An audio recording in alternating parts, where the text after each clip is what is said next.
लेखपाल की परीक्षा 21 मई को होनी है, शुभ मुहूर्त आ चुका है और इसमें वही लोग सक्सेसफुल रहेंगे जो कुछ चीजों का ध्यान रखेंगे। वो कौन सी चीजें हैं मैं बताने की कोशिश कर रहा हूं।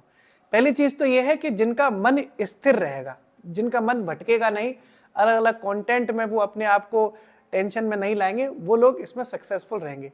एग्जाम्पल के तौर पे जो स्टूडेंट होता है उसका मन ना अलग अलग नोट्स देख के, अलग अलग कोचिंग के प्रोग्राम्स देख के अपने आप को स्थिर नहीं कर पाता। इस वजह से क्या है कि वो एक जगह स्टेबल नहीं हो पाता। वो किसी किताब को पढ़ रहा होता है, फिर उसको 10 दिन बाद लगता है यार कि ये किताब में मजा नहीं आ रहा, हम दूसरी किताब पढ़ लेते हैं। और फिर दूसरी किताब लेके बैठता है तो दूसरा दोस्त आके बोलता है यार इससे अच्छी तो वो एक नई किताब आई है, वो पढ़ लेते हैं। तो ऐसा ना अलग अलग किताबों या अलग अलग कोचिंग्स के प्रोग्रामों में अगर आप इन्वॉल्व रहेंगे तो टाइम चला जाएगा, आपको पता ही नहीं चलेगा और आप सक्सेसफुल नहीं हो पाएंगे। अलग अलग कोचिंग के अलग अलग प्रोग्राम लेने से अच्छा है कि अगर आपने किसी भी कोचिंग का कोई भी प्रोग्राम ले रखा है तो आप उस प्रोग्राम पे ट्रस्ट रखिए, उसके द्वारा दिए गए कंटेंट पर भरोसा रखिए और उनको रिवाइज करिए मल्टीपल टाइम। जब आप उनके नोट्स वगैरह रिवाइज कर लेंगे, उनका कंटेंट देख लेंगे, तो आपको अंदर से कॉन्फिडेंस आएगा कि हाँ साहब मैंने तैयारी की है। वरना भटकती हुई दुनिया में आप ये अपने आप को विश्वसनीय नहीं बना पाएंगे और आप अंततः सफल नहीं होंगे। दूसरा, कौन बनेगा लेखपाल में, दूसरा जो पॉइंट है वो ये पॉइंट है कि जो इंसान यूपी स्पेशल, ग्राम विकास, आपदा प्रबंधन, डिजास्टर मैनेजमेंट यानी एनवायरमेंट, ये जो नए सब्जेक्ट्स हैं इन पर ज्यादा फोकस करेगा, लेकिन उतना ही बैलेंस बनाकर वो हिस्ट्री, ज्योग्राफी, पॉलिटी और इकोनॉमिक्स जैसे सब्जेक्ट पर भी ध्यान देगा, उसके सिलेक्शन के चांसेस ज्यादा है। लोग क्या कर रहे हैं, लोगों को ये लग रहा है कि यार यूपी स्पेशल, कंप्यूटर और आपका इन्वायरमेंट, डिजास्टर मैनेजमेंट और हिंदी, इन सबको अगर मिला लेते हैं तो 50-55 नंबर हो रहे हैं। लेकिन बाकी सब्जेक्ट भी उतना ही मायने रखते हैं, क्योंकि एक एक नंबर की मार आपको पेपर में देखने को मिलेगी। आप यकीन ना हो तो देख लेना, जैसे पेपर होता है तो वर्ल्ड ज्योग्राफी और इंडियन ज्योग्राफी मिला के 5 नंबर आएंगे बस, लेकिन इनका सिलेबस तो बहुत बड़ा है भैया, भारत का भूगोल है, विश्व का भूगोल है, सिलेबस बहुत बड़ा है, क्वेश्चन 5 ही आएंगे। तो लोग क्या कर रहे हैं, मेरे पास कई बार ऐसे मैसेज आ रहे हैं कि कुछ हिस्सा छोड़ देते हैं चलो, लेकिन वहां से मान लो 2 सवाल आ गए, जो हिस्सा आपने छोड़ दिया, मान लो वर्ल्ड ज्योग्राफी आपने छोड़ दी, वहीं से 2 सवाल आ गए, तो आप फिर कैसे जस्टिफाई करोगे अपने आप को, क्योंकि फाइनल रिजल्ट में तो एक एक नंबर की वैल्यू है। अब तीसरा पॉइंट जो है वो कौन सा है, कौन बनेगा लेखपाल में, वो है सिली मिस्टेक। जो स्टूडेंट आते हुए प्रश्न अगर पेपर में गलत कराया, मान लो आपको कोई सवाल आपने पढ़ा था, आपको उस सवाल का आंसर भी पता था, लेकिन आप फाइनली जब आप OMR भर रहे थे और आपसे गलती से वो सिली मिस्टेक्स हो गई और आपका नंबर कट गया, तो समझ लो आपका फाइनल रिजल्ट में से नाम भी कट गया। कि एक आध सिली मिस्टेक्स तो साहब बर्दाश्त हो सकती है, इससे ज्यादा सिली मिस्टेक्स बर्दाश्त नहीं होगी।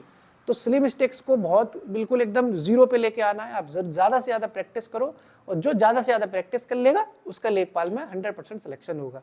और लेखपाल में एक जो सिलेबस आपको दिया हुआ है 100 प्रश्नों का, जो पूरा सिलेबस है, उसके अकॉर्डिंग आप अपना एक टाइम टेबल बना लो। ये मेरी सलाह है, अगर आप टाइम टेबल के हिसाब से पढ़ लोगे तो ज्यादा चांस है कि आप पूरा syllabus with in time complete कर पाओगे। नहीं, जो 99% ऑफ स्टूडेंट्स हैं, जो मैक्सिमम लोग हैं ना पढ़ने वाले, वो क्या कर रहे हैं, अरे आज ये पढ़ ले रहे भैया, फिर कल ये पढ़ लेंगे। मतलब कोई एकदम शेड्यूल नहीं है आपका। अगर आप बिना शेड्यूल के पढ़ना शुरू कर रहे हो और ऐसे रैंडमली चल रहा है कि आज हिस्ट्री पढ़ ली, कल ज्योग्राफी पढ़ ली, तो आपका सिलेक्शन नहीं हो पाएगा। ये बात सत्य है, क्योंकि विद इन टाइम आपको सारी सिलेबस कंप्लीट करना है, DI करनी है आपको हिंदी भी देखनी है, आपको पूरा GS देखना है, नए नए सब्जेक्ट, ग्राम विकास, आपदा प्रबंधन, ये भी देखनी है। इतना सिलेबस तो यार PCS में भी नहीं है जितना सिलेबस इनने, मतलब PCS के प्री में इतना सिलेबस नहीं है जितना लेखपाल पे डाल दिया। तो जो इंसान पूरा सिलेबस को समराइज करके टाइम टेबल बना लेगा, अपना एक बेहतरीन टाइम टेबल बना लेगा, उसका कंसिस्टेंसी के साथ उसको फॉलो करेगा, तो उसके ज्यादा चांस है। बाकी जो लोग रेगुलर तैयारी कर रहे हैं उनके लिए थोड़ा सा फायदा ये है कि इसमें GS के प्रश्न ज्यादा हैं, और अगर आपने पहले से तैयारी की है तो GS का आपको लाभ मिलेगा आपको पेपर में।